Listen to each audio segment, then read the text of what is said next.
สวัสดีค่ะวิวจาก Channel Point View ค่ะเชื่อว่าหลายๆคนในประเทศไทยที่นับถือศาสนาพุทธเนี่ยก็น่าจะไหว้พระพุทธรูปกันมาตั้งแต่เด็กใช่ไหมคะทีเนี้ยเคยอยากรู้กันบ้างไหมว่าพระพุทธรูปมีที่มาจากที่ไหน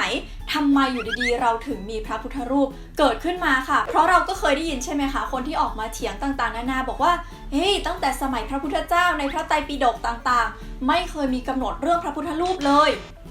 น่ะแล้วทีนี้พระพุทธรูปเกิดขึ้นมาได้ยังไงมาจากที่ไหนอะไรยังไงนะคะในที่นี้นะคะขอออกตัวก่อนค่ะว่าวิวไม่ได้จะมาตัดสินนะคะว่าการมีพระพุทธรูปถูกต้องตามพระวินัยหรือไม่ถูกหรือมีแล้วดีไหมหรือว่าเราควรจะไหว้ที่หลักธรรมหรือเราควรจะไหว้ที่รูปเคารพอะไรต่างๆทั้งหมดนี้ค่ะเกิดมาอย่างมีเหตุและปัจจัยนี่ตายแล้วใช้ศัพท์ดูพุทธศาสนามากเอาเป็นว่าในวิดีโอนี้นะคะเราลืมเรื่องความเชื่อไปก่อนค่ะวิวไม่ได้จะมาพูดว่าในฐานะคนที่นับถือศาสนาพุทธเรื่องนี้ถูกหรือเรื่องนี้ผิดแต่ในที่นี้เรามาคุยกันในเชิงประวัติศาสตร์ดีกว่าค่ะเรามาดูความคิดมนุษย์เรามาดูการเดินทางของอารยธรรมมนุษย์ว่าเกิดอะไรขึ้นทำไมอยู่ๆจากที่ไม่มีพระพุทธรูปถึงเกิดพระพุทธรูปขึ้นมาค่ะเอาล่ะก่อนที่จะไปฟังเรื่องพระพุทธรูปกันใครที่ยังไม่เคยกดปุ่ม Subscribe ให้วิวอย่าลืม Subscribe นะคะ Subscribe เสร็จแล้วด้านข้างมีปุ่มกระดิ่งเล็กๆอย่าลืมกดให้วิวนะคะมันจะได้แจ้งเตือนทุกครั้งเลยที่มีคลิปวิดีโอใหม่ๆค่ะโอเคพร้อมที่จะฟังเรื่องที่ทั้งสนุกและมีสาระไปพร้อมกันหรือยังคะถ้าพร้อมแล้วก็ไปฟังกันเลยค่ะถ้าจะพูดถึงประวัติที่มาของพระพุทธรูปนะคะเราจะต้องพูดย้อนกลับไปไกลมากเลยค่ะไปจนถึงในสมัยหลังพุทธกาลประมาณสัก100-200 ปีประมาณนั้นนะคะจะบอกว่าหลังจากที่พระพุทธเจ้าเสด็จปรินิพพานไปเนี่ยถามว่าคนไหว้อะไรแทนแม้ว่าพระพุทธเจ้าจะเคยตรัสไว้ว่าเมื่อเราไม่อยู่แล้วจงนับถือพระวินัยแทนต่างๆไม่ใช่ทุกคนที่สามารถเคารพอะไรที่เป็นคอนเซ็ปต์ได้ธรรมดาของมนุษย์ค่ะต้องการอะไรที่จับต้องได้ที่เป็นที่ยึดเหนี่ยวจิตใจ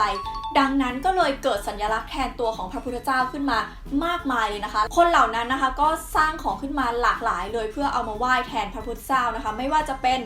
รอยพระพุทธบาทต้นโพสถูปนี่ก็เป็นไอเดียแบบอินเดียที่แบบเอาดินมากองกันให้เป็นกองพะเนินอย่างเงี้ยแล้วก็เอาไม้ปักแล้วก็ทำรั้วทำนู่นทำนี่ซึ่งแต่ละส่วนของสถูปก็จะเป็นสัญลักษณ์แทนหลักธรรมแทนพระพุทธเจ้าแทนนู่นแทนนี่นะคะซึ่งสถูปนี้จะพัฒนาเป็นเจดีย์ในเวลาต่อมานะอันนี้นอกเรื่องเล็กน้อยนะคะนอกจากนี้คนก็ยังบูชาอะไรอีกสัญลักษณ์อย่างธรรมจักรกรงจักรแห่งธรรมที่จะหมุนไปเรื่อยๆใช่ไหมคะนี่คือคนในสมัยก่อนที่จะมีพระพุทธรูปค่ะเขาก็จะสร้างสิ่งพวกนี้ขึ้นมาค่ะทีนี้พระพุทธรูปเริ่มขึ้นเมื่อไหร่คะคอนเซ็ปต์ของการมีพระพุทธรูปค่ะจะต้องพูดไปถึงอีกหนึ่งชนชาติซึ่งไม่น่าเชื่อเลยว่าจะมาเกี่ยวกับประวัติสิ่งนี้คือชนชาติกรีกโรมันนั่นเองเฮ้ยอินเดียกรีกโรมันเกี่ยวกันยังไงอารยธรรมของโลกสมัยโบราณที่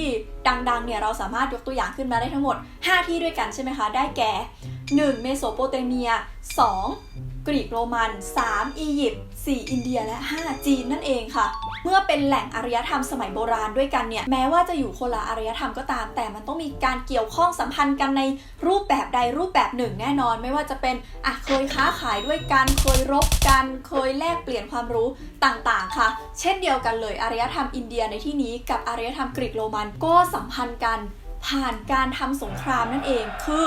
มีกษัตริย์อยู่องค์นึงนะคะเป็นกษัตริย์ผู้ยิ่งใหญ่เลยของกรีกโรมันจริงๆก็ไม่ใช่ของกรีกโรมันหรอกเขาเป็นกษัตริย์แห่งมาซิโดเนียก็คืออเล็กซานเดอร์ออฟมาซิโดเนียนั่นเองหรือที่เรารู้จักในอเล็กซานเดอร์เดอะเกรทอเล็กซานเดอร์มหาราชนั่นแหละค่ะเขาเนี่ยเป็นกษัตริย์แห่งเมืองมาซิโดเนียค่ะก็คืออยู่แถวๆกรีกโรมันทำนองนั่นแหละแล้วก็เป็นกษัตริย์ผู้ยิ่งใหญ่เพราะว่ารบชนะกินพื้นที่ไปกว้างไกลมากไม่ว่าจะเป็นบริเวณกรีกโรมันเองรวมไปถึงแถบอียิปต์ด้วยนะคือไปยึดอียิปต์ได้จนกระทั่งที่อียิปต์เนี่ยมีเมืองหนึ่งชื่อว่าเมืองอเล็กซานเดรียเลยทีเดียวก็คือตั้งชื่อตามอเล็กซานเดอร์มหาราชนั่นแหละค่ะเท่านั้นยังไม่พอนะคะอเล็กซานเดอร์มหาราชไม่ได้รบแค่ในแถบยุโรปเท่านั้นหรือว่าแถบแอฟริกาอย่างอียิปต์เท่านั้น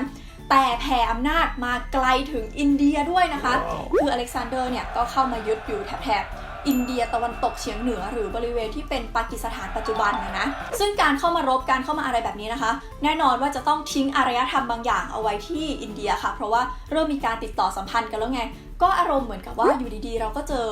ชาวต่างชาติเดินทางเข้ามาในบ้านเมืองเราอะแน่นอนว่าเราเห็นเขาทำนู่นเราเห็นเขาทำนี่ไม่มีทางที่จะไม่มีใครสักคนเอามาทำตามนะนี่ก็เป็นจุดเริ่มต้นที่ทำให้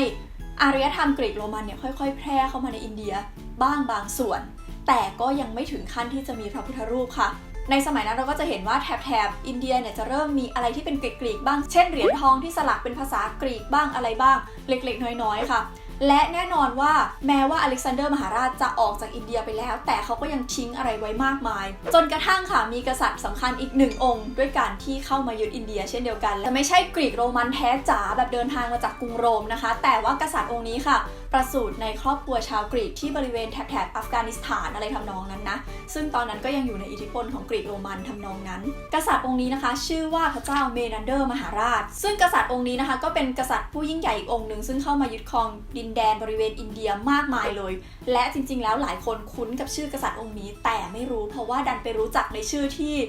โดนเอาคำว่าเมนันเดอร์เนี่ยมาแปลงแล้วให้มันดูบาลีสันสกฤตขึ้นนิดนึงกษัตริย์องค์นี้นะคะก็คือพระเจ้ามิลินนั่นเองเคยได้ยินไหมมิลินทปัญหานะคะเป็นนิยายทางพุทธศาสนาของอุตรนิกายทำนองนี้ซึ่งกล่าวถึงการตอบโต้หลักธรรมกันระหว่างกษัตริย์ชื่อว่าพระเจ้ามิลินกับพันธคเษนซึ่งเป็นพระชาวพุทธนะพระเจ้ามิลินนี่ก็จะถามคำถามปรัชญาชีวิตต่างๆยิงออกไปตุ่มชีวิตเกิดมาทำไมจุดไปมาส่วนพันธคเษนเนี่ยก็จะใช้หลักธรรมคำสอนของพุทธศาสนามาตอบปัญหาตอบ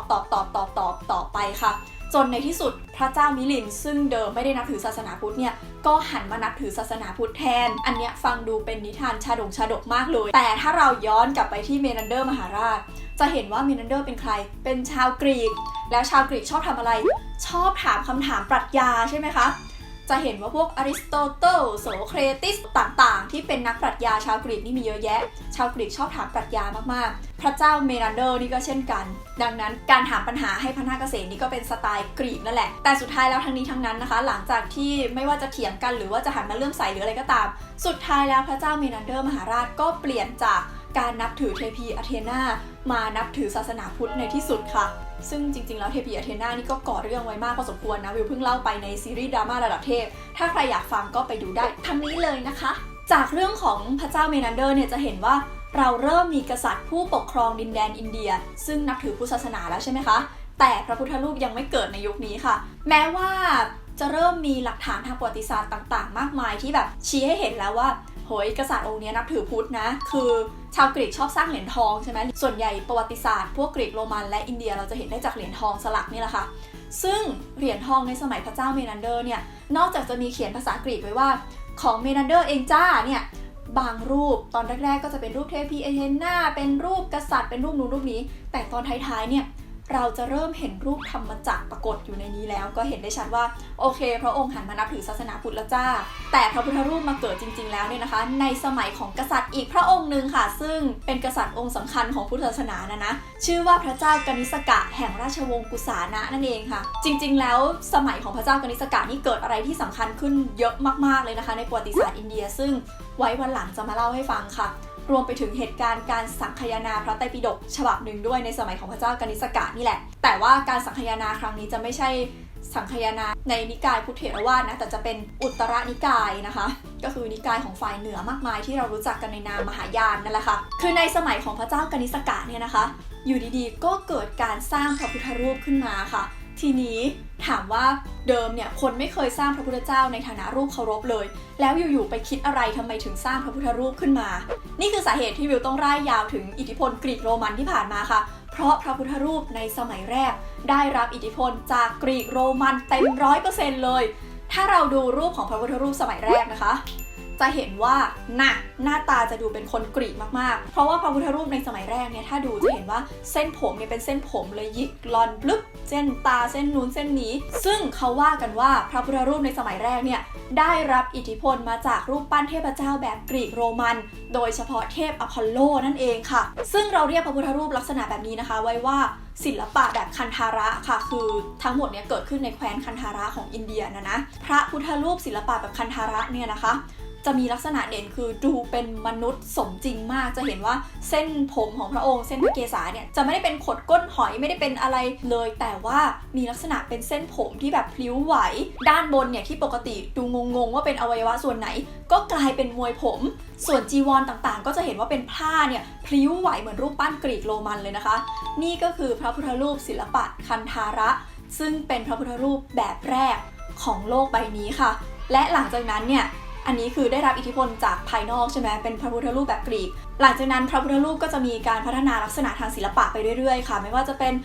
ได้รับอิทธิพลจากอินเดียจ้าเริ่มอยากทำพระพุทธรูปลักษณะเป็นอินเดียจ๋าแล้วดูอ่อนช้อยมากขึ้นจีวรเริ่มแนบติดตัวเริ่มไม่ใช่ผ้าพลิ้วๆแล้วอะไรอย่างนี้นะคะหลังจากนั้นก็จะมีการพัฒนาการของพระพุทธรูปมาเรื่อยๆไปอยู่ตรงนี้ในอินเดียได้รับอิทธิพลแบบนั้นไปอยู่ในตรงนั้นในศรีลังกาได้รับอิทธิพลแบบนี้จนกระทั่งเข้ามาถึงไทยก็ได้รับอิทธิพลอีกแบบนึงพระพุทธรูปในปัจจุบันกับพระพุทธรูปในสมัยคันธาระก็เลยแตกต่างกันโดยสิ้นเชิงค่ะและทั้งหมดนี้ก็คือประวัติของพระพุทธรูปนั่นเองว่าพระพุทธรูปเริ่มมาได้ยังไงนะคะเดี๋ยวจะมีบางคนนะคะสับสนพระพุทธรูปศิลปะแบบคันธาระกับพระพุทธรูปคันธารราชแน่นอนถ้าใครสนใจเรื่องนี้รอฟังตอนท้ายนะคะอย่าเพิ่งปิดคลิปนะถ้าใครชื่นชอบคลิปนี้นะคะแล้วเริ่มเชื่อวิวแล้วว่าเรื่องที่มีสาระนี่ก็สนุกได้อย่าลืมกดไลค์เป็นกำลังใจให้วิวแล้วก็กดแชร์เพื่อชวนเพื่อนๆมาดูด้วยกันนะคะแล้วพบกันใหม่โอกาสหน้าค่ะบ๊ายบายสวัสดีค่ะนะเมื่อกี้เกริ่นไว้ใช่ไหมคะว่าจะมีพระพุทธรูปอีกอย่างหนึ่งชื่อว่าพระพุทธรูปคันธารราชนะคะซึ่งหลายคนเนี่ยจะสับสนกับพระพุทธรูปศิลปะแบบคันธาระซึ่งบางทีเราก็เรียกว่าศิลปะแบบคันธารราชเช่นเดียวกันค่ะถ้าใครเคยไปเที่ยววัดพระแก้วนะคะจะเห็นหอพระอยู่หอหนึ่งชื่อว่าหอพระคันธารราชอะไรทำนองนี้ด้านในจะมีพระพุทธรูปคันธารราชอยู่ซึ่งจริงๆแล้วนะคะเป็นคนละอย่างสิ้นเชิงเลยพระพุทธรูปคันธารราชเนี่ยไม่ได้เป็นศิลปะแบบคันธาระนะคะแต่ว่ามันไปอ้างอิงถึงตำนานในพุทธประวัติอีกตำนานหนึ่งซึ่งเป็นตำนานของพระพุทธเจ้าต่อสู้กับพญานาคทำให้เกิดฝนตกทำให้เกิดฝนแล้งอะไรทำนองนี้ซึ่งเรื่องราวทั้งหมดนี้เกิดขึ้นที่แคว้นคันธารราชเหมือนกันคือมันเป็นชื่อสถานที่ไงดังนั้นก็เลยเกิดเป็น